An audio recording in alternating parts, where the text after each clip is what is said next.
हाय। तो आज हम पढ़ेंगे एक प्रोग्रामिंग का कॉमन लेक्चर। इस लेक्चर के बाद हम स्पेसिफिक पाइथन लैंग्वेज पढ़ेंगे। पर किसी भी लैंग्वेज को पढ़ने से पहले आपको एक कॉमन प्रोग्रामिंग के बारे में जानकारी होनी चाहिए। वैसे तो सी आना चाहिए आपको, पर ये कोई स्पेसिफिक नहीं है। हम प्रोग्राम में करते क्या है, हम अपनी बातें कंप्यूटर को समझा रहे हैं, दैट्स इट। और हमारे पास बहुत सारी लैंग्वेज है। क्या है? बहुत सारी लैंग्वेज। पहले मैं अपना पेन ले लेता हूँ। Pen pen pen. हमारे पास बहुत सारी लैंग्वेज है। उस लैंग्वेज के का यूज करके हम मशीन को समझा रहे हैं। तो बेसिकली इसलिए हम प्रोग्राम करते हैं। पर आप थोड़ा सा हिस्ट्री देखेंगे कि कैसे क्या क्या है, क्यों कब कैसे पढ़ते हैं ये सब चीजें। ठीक है। फिर हम नेक्स्ट लेक्चर से हम स्पेसिफिक पाइथन के बारे में बात करेंगे। तो देखो, अब मैं हूं और आप हो, सर और स्टूडेंट। तो इन दोनों को बात करने के लिए, मुझे आपसे बात करने के लिए एक लैंग्वेज की जरूरत होगी। जाहिर सी बात है, जैसे मैं अभी हिंदी बोल रहा हूँ तो मैं हिंदी में बात करूंगा। If I speak English then I talk to in English. Okay. तो ये मीडियम है, बीच में मैं तुमसे बात करने के लिए लैंग्वेज का यूज कर रहा हूँ। अगर मैं ये कहूँ कि बाकड़ा तू तड़ा तू तड़ा, तुम समझे? नहीं समझे, क्योंकि ये लैंग्वेज तुम जानते ही नहीं हो। मैं उसी लैंग्वेज का यूज कर रहा हूँ जो तुम समझते हो। जो मैं जानता हूं तो ठीक है, पर जो तुम समझते हो मैं वही लैंग्वेज बोलूंगा। अगर तुम तमिल नहीं समझते, अगर मैं तमिल बोलूं तुम्हें नहीं समझ आएगा। तो ऐसे ही कुछ लैंग्वेज में भी होता है, सॉरी प्रोग्रामिंग में भी होता है। तो इतना समझे कि जब मुझे तुमसे बात करनी है तो हम लैंग्वेज का यूज कर रहे हैं। ठीक है, आगे चलते हैं। मशीन भी यही करता है। ठीक है। तो हम मशीन से क्यों बातें करना चाहते हैं? हम तो हमेशा किसी न किसी शख्स से बातें करना चाहते हैं। लड़का लड़की से, लड़की लड़का से, लड़का लड़का से, लड़की लड़की से। तो हम किसी न किसी से बात करना चाहते हैं। तो हम मशीन से क्यों बात करना चाहते हैं? जाहिर सी बात है, कुछ काम करवाने के लिए बात करना चाहते होंगे, है ना? तो कंप्यूटर क्या है? एक डम्ब डिवाइस है। डम्ब मतलब जो अपने आप कुछ नहीं करता, वो किसी के सहारे करेगा। मतलब कंप्यूटर को कुछ भी नहीं पता है उसे क्या करना है, वो हम डिसाइड करेंगे कि क्या करना है। ऐसे कुछ जीवन में लोग भी होते हैं, डम्ब होते हैं। डम्ब मतलब जो अपने आप कुछ करता ही नहीं है, उन्हें डम्ब कहा जाता है, गधा कहा जाता है। तो कंप्यूटर कुछ खुद नहीं करता, आप जो कहते हो वो करता है। तो जैसे कि 18 × 18 कहते तो कंप्यूटर को 324 कर देगा। ठीक है। बट हम कंप्यूटर से ही काम क्यों करवाना चाहते हैं, बताओ? 18 × 18 तो ये आप भी कर सकते हो मल्टीप्लाई, आपको आता है मल्टीप्लाई। ठीक है। बट जब हम बड़ा मल्टीप्लाई करते हैं, देखो इतना बड़ा मल्टीप्लाई कि 631 4562321 मल्टीप्लाई इतना इतना, तो क्या ह्यूमन कर पाएगा? अरे हाँ, कर पाएगा। क्यों नहीं कर सकता ह्यूमन? उसे तो मल्टीप्लाई आता है, पर वो कंप्यूटर से कराएगा। We need to solve complex task by computer. Human easy task कर सकता है, कॉम्प्लेक्स टास्क नहीं कर सकता है। अरे समझे? समझ गए होगे। तो इसलिए हम कंप्यूटर का यूज करते हैं कॉम्प्लेक्स टास्क के लिए। We need to solve complex task to the computer by computer. Okay. इसलिए हम कंप्यूटर का यूज करते हैं।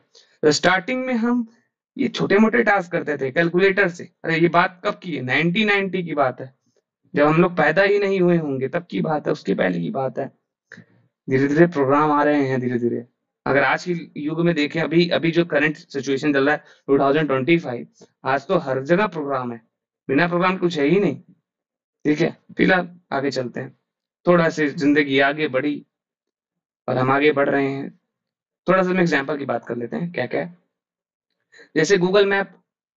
आप आजकल जो गूगल मैप है, अब अंदर ही अंदर प्रोग्राम बना हुआ है सब कुछ। आप बस सोर्स डेस्टिनेशन डिसाइड करते हो, बैकग्राउंड में एक प्रोग्राम रन कर रहा होता है और काम हो जाता है। वो खुद नहीं रन कर रहा है, आपने प्रोग्राम लिखा है, इंस्ट्रक्शन दे दी है, वो ऑटोमेटिक काम कर रहा है। फुल्ली ऑटोमेटेड वॉशिंग मशीन, सब कुछ। मतलब सबसे बेस्ट वाली वॉशिंग मशीन की बात कर रहा हूँ, जो सब कुछ कपड़ा उपड़ा आपका साफ करके एकदम सुखा देगी। ठीक है। ऐसे एटीएम मशीन है। तो ये सब प्रोग्राम के इंस्ट्रक्शन पे वर्क कर रहे हैं। अभी भूल जाओ क्या कैसे प्रोग्राम होता है, बस ऐसे जानो कि ये अंदर ही अंदर कहीं ना कहीं प्रोग्राम लिखा हुआ है, वो लिखा हुआ है, तभी ये सब चीजें वर्क कर रही हैं। ह्यूमन ने एक बार लिख दिया, ह्यूमन ने क्या लिख दिया, set of instruction command written in some program language, human ने लिख दिया। अब वो अब क्या है, मशीन क्या है समझ जा रही है। अब कैसे समझ रही है, क्यों समझ रही है, मत सोचो। ह्यूमन ने कुछ सेट ऑफ इंस्ट्रक्शन कमांड लिखा और मशीन समझ गई, वो काम हो रहा है, बस यही है प्रोग्राम। प्रोग्राम यही तो हुआ। शादी विवाह में तो प्रोग्राम ये भी होता है, चीजें अंदर अंदर मतलब अब सोचो जो शादी जो प्रोग्राम नहीं थे, हमारे यहाँ कोई प्रोग्राम है, कहते हैं ना हमारे यहाँ कोई प्रोग्राम है शादी में, कहा जाता है ना। तो इसका मतलब क्या है, बैकग्राउंड में बहुत सारे वर्क हो गए। मान लो शादी का प्रोग्राम है, बैकग्राउंड में खाना वाना सब बकायदे रसगुल्ला वगैरह कुछ बन गया है, अब हम जाएंगे खाएंगे, मतलब इनपुट दे दिया गया था, इनपुट में मतलब सब कुछ तैयार कर दिया गया था, हम गए आउटपुट खा लिए, प्रोग्राम वहीं से आया होगा प्रोग्राम। इसलिए प्रोग्राम टर्म आया कि कुछ चीजें बैकग्राउंड में रेडी हो गई थी और हम जाके इसका यूज कर लिए। ये पूरा जो प्रोसेस वो उसे प्रोग्राम कहते हैं, समझ गए होगे। आगे देखते हैं। अब प्रोग्राम जो हम लिखते हैं, program back to normal life, back to यहाँ पे आते हैं, वो प्रोग्राम छोड़ो। तो प्रोग्राम इंग्लिश टाइप लैंग्वेज होता है, जो भी हम ये सी प्लस प्लस जावा और पाइथन में लिखते हैं वो इंग्लिश टाइप लैंग्वेज होती है, जिसको मशीन समझ जाता है, पर मशीन 01 समझता है, ये याद रखें। हम इंग्लिश में बोलते हैं, हम इंग्लिश में बोलते हैं, मशीन 01 में समझता है। हम इंग्लिश में बोल रहे हैं, मशीन 01 में समझ रहा है। मतलब उस इंग्लिश को मशीन कैसे समझेगा। अब जैसे मैं तुमसे वही जैसे बोल रहा था कि आप टू आप समझ पाए, नहीं समझ पाए। अब तुम्हें समझना इंग्लिश है, अब मैं बोल ऐसे रहा हूँ, मतलब बीच में कोई होगा, जैसे बोल रहा हूँ मतलब कोई ने कुछ बोला और बीच में कोई ना कोई तो है जो ट्रांसलेट कर रहा है और मशीन को 01 में समझा रहा है। मतलब हम लिखते तो इंग्लिश है, पर मशीन के पास पहुंचता 01 है, लिखते इंग्लिश है, पहुंचता 01 है, मतलब बीच में कोई है जो मशीन को 01 में कन्वर्ट कर दे रहा है। ठीक है, देखते हैं आगे ये कौन है वो इंसान। अब देखो सी में ऐसे ही लिखते हैं, सी में कोड ऐसा ही लिखा जाता है वाइड मैन करके, इतना नॉर्मल समझ जाओ। पाइथन में डायरेक्ट लिख देते हैं प्रिंट प्रिंट करके, पाइथन डायनेमिक टाइप लैंग्वेज है, वो समझ जाता है, तो इतना भी मत सोचो पाइथन के बारे में। कोई भी कोड ऐसे लिखा हो, इंग्लिश टाइप में ही लिखा है, इंग्लिश वर्ड का यूज करके ही लिखा है, और मशीन को समझाना 01 में कैसे समझाओगे। ये कट क्यों लगाया, क्योंकि मशीन नहीं समझ पा रही है, इंग्लिश लैंग्वेज मशीन नहीं समझ पा रही है। हम इंग्लिश में लिख रहे हैं पर मशीन नहीं समझ पा रही है, उसको समझाने के लिए हमें कुछ ना कुछ बीच में लाना होगा। अब मैं कुछ भी बोलूंगा कुछ इधर उधर, पर तुम समझते इंग्लिश हो, तो तुमको बीच में समझाने के लिए मुझे कोई ट्रांसलेटर रखना होगा। समझ गए, समझ गए होगे, नहीं समझे कोई बात नहीं, दुनिया में हर कोई नहीं समझता और हर कोई पढ़ता नहीं। आगे देखते हैं। अब आ गया ट्रांसलेटर का टर्म। हमने प्रोग्राम लिखा, किसमें, इंग्लिश टाइप लैंग्वेज में लिखा, ट्रांसलेटर लगाया जो कि 01 में बना रहा है, उसे हम कंपाइलर कह सकते हैं, इंटरप्रेटर भी कह सकते हैं। आगे इंटरप्रेटर आएगा, बाद में उसकी बात करेंगे। फिर आज स्टार्टिंग में कंपाइलर आया। हमारे जो कोड है इंग्लिश टाइप लैंग्वेज में, जो हम इंग्लिश टाइप लैंग्वेज में लिख रहे हैं, उसको कंपाइलर क्या करता है, 01 में कन्वर्ट कर देता है, जिससे मशीन समझ जाती है, और मशीन समझ जाती है तो वो काम हो जाता है। तो हम डायरेक्ट क्या 01 में नहीं लिख सकते थे, अरे जी लिख सकते थे 9070 में, मान के चलो 9070 में हम डायरेक्ट प्रोग्राम को 01 में लिखते थे। पर ह्यूमन कितना लिखे, कितना 01 लिखे, कॉम्प्लेक्स हो जाएगा। आप लिमिटेड 01 को कैलकुलेट कर सकते हो, पर अगर 01 ज्यादा आ जाए तो ह्यूमन के लिए तो हानिकारक हो जाएगा, कॉम्प्लेक्स हो जाएगा। ह्यूमन के लाइफ में पहले से इतनी प्रॉब्लम है और ऊपर से 01 आ जाए तो फिर हो गया खत्म। इसीलिए लोगों ने सोचा बड़े बड़े साइंटिस्ट ने इस 01 का क्या किया जाए, तो उन्होंने कंपाइलर बनाया कि जब भी हम इंग्लिश में कुछ टास्क लिखेंगे, इंग्लिश जैसी लैंग्वेज में टास्क लिखेंगे, वो कंपाइलर में जाके 01 में बदल जाएगा और मशीन उसे समझ जाएगा। ठीक है, समझ गए होगे। नहीं समझे, कोई बात नहीं, हर कोई पढ़ने के लिए नहीं बना होता। अब मशीन लर्निंग कह रहा हूँ, मशीन लैंग्वेज आपको आउटपुट दे देगा। जैसे ही मशीन 01 को समझेगा, वैसे ही आउटपुट दे देगा। समझ गए? हर प्रोग्राम इनपुट आउटपुट फिलॉसफी पे वर्क करता है। हम प्रोग्राम को कुछ देते हैं, हमें कुछ देता है। प्रोग्राम का यही फिलॉसफी ही है। फिलॉसफी की स्पेलिंग गलत है क्या? हाँ, फिलॉसफी ही है। मतलब क्या है? Input output. आप कुछ लिखोगे, आपको कुछ मिलेगा। आप कुछ लिखोगे, आपको कुछ मिलेगा। यही है प्रोग्राम की फिलॉसफी, और कुछ नहीं है। वरना प्रोग्राम पे कुछ मिलता ही नहीं तो प्रोग्राम लिखते ही क्यों हम? ठीक है, आगे देखते हैं। ये ह्यूमन रीडेबल है, ठीक है, इंग्लिश टाइप लैंग्वेज, इसीलिए हम लिखते हैं। हम 01 पे ह्यूमन रीडेबल नहीं है ना। 01 ह्यूमन रीडेबल है, पर ढेर सारे 01 नहीं रीडेबल थे। इसीलिए हम लाए इंग्लिश टाइप लैंग्वेज, और इसीलिए लाए कंपाइलर, जो कि इंग्लिश टाइप लैंग्वेज को 01 में कन्वर्ट कर रहा था। Why not we can return program in 01? बताया, नंबर्स लिमिटेड, हमें नंबर याद हो सकते हैं, इसीलिए हमने इंग्लिश टाइप लैंग्वेज लाई, क्योंकि हम लिमिटेड नंबर ही याद कर सकते हैं ना 01 मशीन लैंग्वेज पहले बता दिया हमने कि पहले भी हम इसी में लिखते थे, मतलब ऐसे 9+3 करना पड़ता था। एग्जाम्पल समझो, 1970 में जब हमारे पास कुछ कंपाइलर वगैरह नहीं था, सिर्फ कंप्यूटर था, और कंप्यूटर 01 समझता था। अब उसका रीजन क्या है, कंप्यूटर 01 क्यों समझता है? आई नो ये क्वेश्चन आपके दिमाग में आ रहा होगा कि कंप्यूटर 01 ही क्यों समझता है। तो एक एक इसका कारण हो सकता है कि ये समझ सकते हो, ऑफ ऑन कंप्यूटर समझता है, या फिर मैग्नेटिक फ्लक्स का कुछ एक रूल रेगुलेशन है जिसकी वजह से वो 01 समझता है। उसके बारे में मत सोचो, बस इतना सोचो कि कंप्यूटर 01 ही समझता है। तो अगर 9+3 हमें जोड़ना होता था पहले, तो 9 को पहले 01 में कन्वर्ट करो, फिर प्लस को भी करो, फिर 3 को भी करो। अब इतना चीज हो गया, अब जाके इसको कैलकुलेट करो। ये हो गया ना, थोड़ा बड़ा हो गया चीजें। तो ह्यूमन बार बार चीजें नहीं कर सकता था, काफी लेंदी टाइम कंज्यूमिंग हो जाता था, डिबगिंग टफ हो जाता था।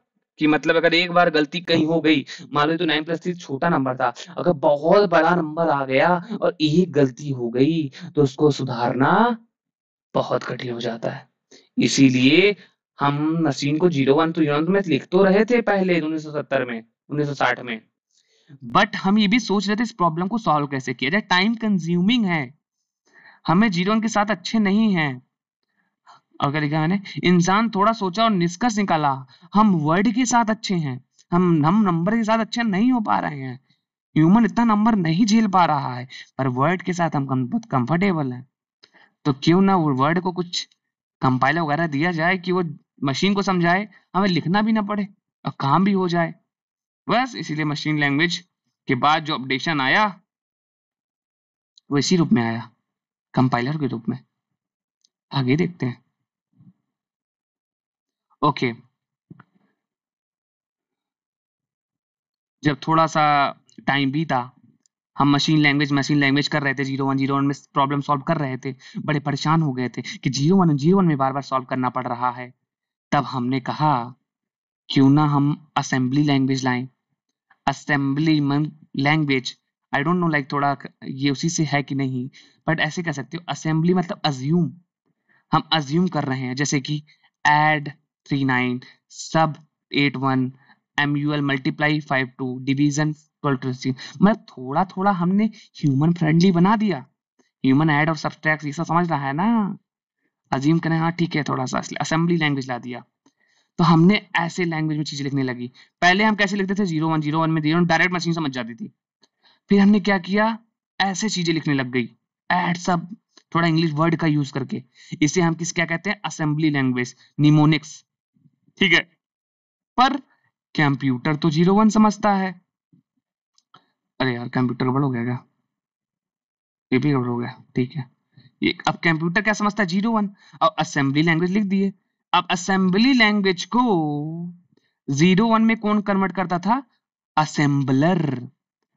असेंबलर ही ट्रांसलेटर है। जो भी मशीन लैंग्वेज में कोई चीज किसी लैंग्वेज को कन्वर्ट करेगी, वो क्या होगी? ट्रांसलेटर होगा वो।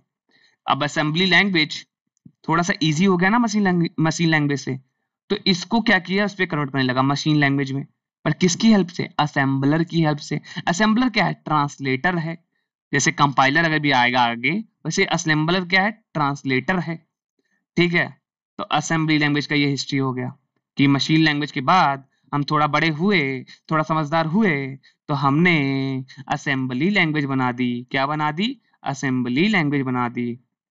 पहले मशीन लैंग्वेज था, फिर थोड़ा हमने सोचा, अज्यूम किया, अरे यार ये क्या है, वैसे कैसे करें, इसको इजी कैसे बनाएं, तो हमने असेंबली लैंग्वेज बना दी। और यहाँ इसको ट्रांसलेट इसमें कौन करता था? ये ज्यादा इसके करीब भी है। तो इसमें इसको ट्रांसलेट कैसे करते थे मशीन लैंग्वेज में? असेंबलर का यूज करके। असेंबलर एक ट्रांसलेटर है। उसके बाद आई हाई लेवल लैंग्वेज, जिसे हम कहते हैं इंग्लिश टाइप लैंग्वेज, जो बहुत ही ज्यादा ह्यूमन फ्रेंडली होती है। अब इसको कौन कन्वर्ट करता था मशीन लैंग्वेज में? कंपाइलर। कंपाइलर। अब यहाँ पे बहुत सारे ढेर सारे प्रोसेस होते होंगे अंदर ही अंदर।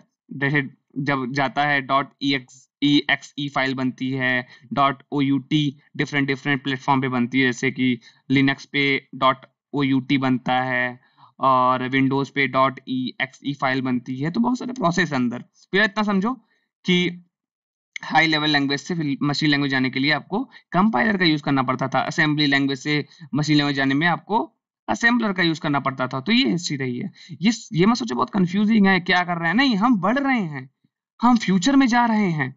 पहले हम लोग इस समय 1970 है या 1960 में है। अभी हम मशीन से बात कर रहे हैं 01 में। अभी हम मशीन से कैसे बात कर रहे हैं? हाँ, मशीन को समझा रहे हैं 01 में, 01 में, 0000, और मशीन समझ रहा है। हाँ, क्योंकि मशीन तो वही समझता ही है ना, डायरेक्टली बात कर रहे हैं। फिर हमने सोचा कि 01 में ज्यादा बात हो जा रही है, टाइम वेस्ट हो रहा है, इतना कैसे बात किया जाए। तो हमने असेंबली लैंग्वेज बना दिया। क्या बना दिया? Assembly language. अब थोड़ा आसान हो गया हम लोग के लिए, मशीन को थोड़ा हार्ड हो गया कि मशीन कैसे समझे, तो इसलिए असेंबलर बना दिया। अब असेंबलर ही असेंबली लैंग्वेज को मशीन लैंग्वेज में कन्वर्ट कर रहा है, मतलब 01 में कन्वर्ट कर रहा है। फिर ह्यूमन और बड़ा हुआ, थोड़ा 10 साल बीता, थोड़ा सोच रहा है कि और इजी बनाया जाए, और जल्दी जल्दी कैसे किया जाए। तो उसने हाई लेवल लैंग्वेज बना दी। तो हाई लेवल लैंग्वेज को अब मशीन लैंग्वेज में कन्वर्ट करना है, मतलब 01 में, तो आपको कंपाइलर यूज करना होगा। कंपाइलर चीजें कर देगा। बार बार मशीन लैंग्वेज में क्यों जा रहे हैं? क्योंकि कंप्यूटर सिर्फ 01 समझता है। तो किसी भी प्रोग्रामिंग लैंग्वेज का टारगेट यही होगा कि किसी भी ट्रांसलेटर के जरिए उसको मशीन लैंग्वेज में पहुंचाया जाए। जो भी पहुंचाएगा वही ट्रांसलेटर होगा। जैसे असेंबली लैंग्वेज से मशीन लैंग्वेज में असेंबलर, हाई लेवल लैंग्वेज से मशीन लैंग्वेज में कंपाइलर, ऐसे ही इंटरप्रेटर भी होता है, ये भी याद रखें।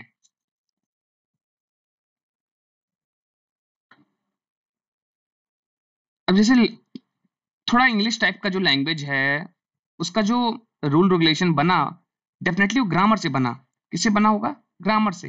जैसे कोई इंग्लिश का प्रोफेसर है, अब कोई इंग्लिश का प्रोफेसर है, उसने ग्रामर का कुछ रूल पढ़ाया, टेंस पढ़ाया, तब जाके आप यहाँ पे ट्रांसलेटर बना पा रहे हो, Ram is going to Agra, work on rule. तो ये रूल और रेगुलेशन पे वर्क कर रहा है। ऐसे ही प्रोग्रामिंग लैंग्वेज भी किसी रूल और रेगुलेशन पे वर्क करती हैं। अब प्रोग्रामिंग लैंग्वेज में सिंटैक्स टाइप का चीजें होता है, जैसे यहाँ पे रूल्स और रेगुलेशन होते हैं, यहाँ पे सिंटैक्स होता है प्रोग्रामिंग लैंग्वेज में। जैसे और ये भी कह सकते हैं एक फॉर्मेट में होता है। कैसे? जैसे एप्लीकेशन का एक फॉर्मेट होता है, टू से स्टार्ट होगा, रिगार्ड्स लास्ट में जाएगा, रिगार्ड्स तक। टेलीग्राम एक फॉर्मेट में होता है, अर्जेंटली कम होम। ठीक है, ऐसे टेलीग्राम बना होता है। वैसे ही लैंग्वेज भी सबका एक फॉर्मेट होता है, लैंग्वेज का भी एक फॉर्मेट होता है। ठीक है। बिना फॉर्मेट की कोई चीज अच्छी नहीं होती है। फॉर्मेट मतलब रूल और रेगुलेशन से बनी हुई चीजें। अब क्या है आगे? ये फॉर्मेट ऑफ सी प्रोग्राम। फिलहाल हम पाइथन पढ़ रहे हैं, और थोड़ा बहुत जान जाए सी के बारे में, पाइथन नेक्स्ट लेक्चर में पढ़ेंगे। तो फॉर्मेट ऑफ सी प्रोग्राम, तो सी प्रोग्राम का फॉर्मेट ऐसा होता है। पाइथन का समझ सकते हो डायरेक्टली, इसमें कुछ करना ही नहीं होता है, सब कुछ डायनेमिक टाइप है, पहले से ही सब टाइप्ड है। ओके, इसमें इतना ही, आगे देखते हैं। थोड़ा सा पढ़ लेते हैं आगे क्या लिखा। every programming language must have some feature to take, read, fetch input coming from the keyboard. Okay, यहाँ पे जो था, हम अगर कुछ भी इनपुट देंगे, प्रोग्राम देंगे, कुछ भी इनपुट देंगे प्रोग्राम को, सॉफ्टवेयर को, तो हम अपने कीबोर्ड से देंगे इनपुट, ठीक है। और हमें आउटपुट कहाँ मिलेगा? मॉनिटर पे मिलेगा। हम इनपुट कहाँ से देंगे? कीबोर्ड से, और आउटपुट हमें मॉनिटर से मिलेगा। आउटपुट हमें कहाँ मिलेगा? मॉनिटर से मिलेगा।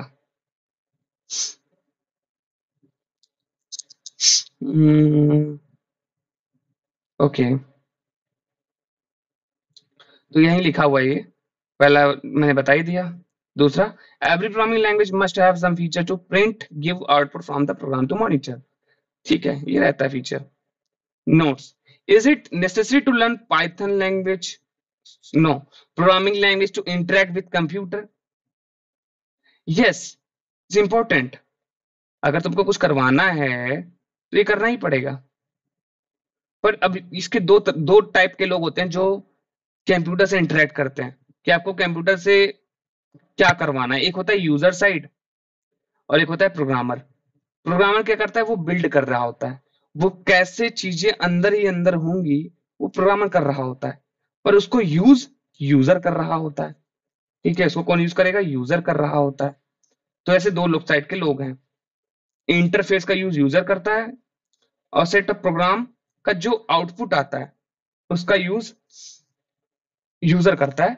और जैसे जो भी सेट ऑफ प्रोग्राम लिखा होता है वो यूजर लिखा होता है, प्रोग्रामर लिखा होता है, सॉरी, ठीक है। इतना ही सोचने वाली बात नहीं है, इतना नॉर्मल चीज है कि जो भी आप सिस्टम मान लो आप बैंक में हो, तो बैंक में क्या होता है कि जो क्लर्क है वो सिस्टम का यूज कर रहा है, वो सॉफ्टवेयर का यूज कर रहा है, उसने लिख नहीं रखा है तो वो यूजर हुआ। जो बैंक का क्लर्क है वो यूजर हुआ, और जिसने उस सॉफ्टवेयर को लिखा, जो सॉफ्टवेयर वर्क कर रहा है, जो ऑटोमेटिक सब कुछ चल रहा है, वो प्रोग्रामर हुआ, ठीक है। बहुत रॉकेट साइंस नहीं है। अब ऑपरेटिंग सिस्टम एंड प्लेटफॉर्म। अब सी को कहा जाता है प्लेटफॉर्म डिपेंडेंट लैंग्वेज। ऐसा क्यों कहा जाता है? कि विंडोज में जब सी प्रोग्राम को आप लिखते हो और लिनक्स में जब सी प्रोग्राम को लिखते हो, तो आफ्टर कंपाइल, जब सी प्रोग्राम कंपाइल होता है विंडोज में, सी प्रोग्राम कंपाइल होता है विंडोज में, तो डॉट .exe फाइल बना देता है, जिसे हम रनेबल फाइल, एक्सिक्यूटेबल फाइल या इंस्ट्रक्शन फॉर विंडोज ओएस। आप जब भी इंस्ट्रक्शन फॉर विंडोज ओएस मिलता है आपको, मतलब मैंने क्या, प्रोग्राम जब विंडोज में लिखते हो, विंडोज में लिखते हो तो आपको जो फाइल मिलती है रन करने के बाद लास्ट वाले स्टेप में डॉट .exe मिलती है, जिसमें सेट ऑफ इंस्ट्रक्शन होता है। आप डायरेक्टली रन कर दोगे तो आपको आउटपुट मिल जाएगा, ठीक है। अब अगला क्या होता है इसमें?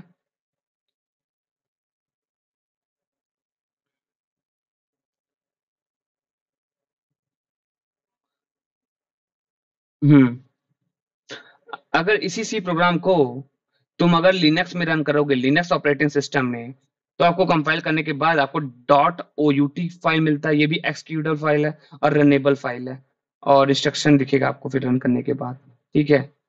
तो मेन है पाइथन पढ़ना है तो इतना ध्यान मत दो, पर जानते रहो ऐसा होता है। इसलिए सी को प्लेटफॉर्म डिपेंडेंट कहते हैं, क्योंकि वो विंडोज पे अलग फाइल में बना के रनेबल बन रहा है और लिनक्स पे अलग फाइल में, अलग अलग ऑपरेटिंग सिस्टम में वो डिफरेंट डिफरेंट फाइल बना रहा है, ठीक है। और जाहिर सी बात है, जब सी प्रोग्राम बनेगा, हम सॉफ्टवेयर इंस्टॉल करेंगे तो मेमोरी में करेंगे, और बाय डिफॉल्ट उसमें कंपाइलर भी इंस्टॉल करना पड़ेगा हमें, ठीक है। बाय डिफॉल्ट में इंस्टॉल करेंगे, मेमोरी में जाकर स्टोर होगा, और फिर हमें कंपाइलर इंस्टॉल करना पड़ेगा, और लाइब्रेरी इंस्टॉल करनी पड़ेगी। लाइब्रेरी क्यों? किससे कुछ कुछ सी में भी इनबिल्ट फंक्शन होते हैं, जैसे प्रिंटफ। प्रिंटफ क्या करता है? अरे प्रिंटफ क्या करता है? रन करता है। हाँ, क्या रन करता है, क्या शो करता है? प्रिंटफ मतलब शो करता है, आपका जो भी आप प्रिंटफ के अंदर डबल क्वोट्स में लिखते हो, प्रिंटफ वही शो करता है, ठीक है। तो कुछ चीजें सी में पहले से डिफाइंड हैं, तो वो कहाँ डिफाइंड है? लाइब्रेरी में। जैसे stdio एक लाइब्रेरी है जहां पे इसकी इंफॉर्मेशन रखी हुई है, इसीलिए तो प्रिंटफ समझ पाता है। और प्रिंट करना है जो इसके डॉट डबल कोट के अंदर है। ठीक है, ठीक होगा।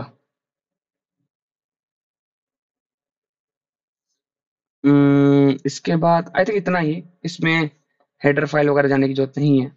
इसके बाद हम पढ़ेंगे पाइथन। मैंने ये हिस्ट्री हो गई थोड़ी सी कोड की, और कोड यहीं लिखा था, पढ़ दिया। प्रोग्रामिंग की, प्रोग्राम की कि कैसे चीजें होती हैं और क्यों होती हैं, और क्यों हमें प्रोग्रामिंग लैंग्वेज पढ़ना चाहिए, प्रॉब्लम सॉल्व होता है। ठीक है, इसमें इतना ही। That's it.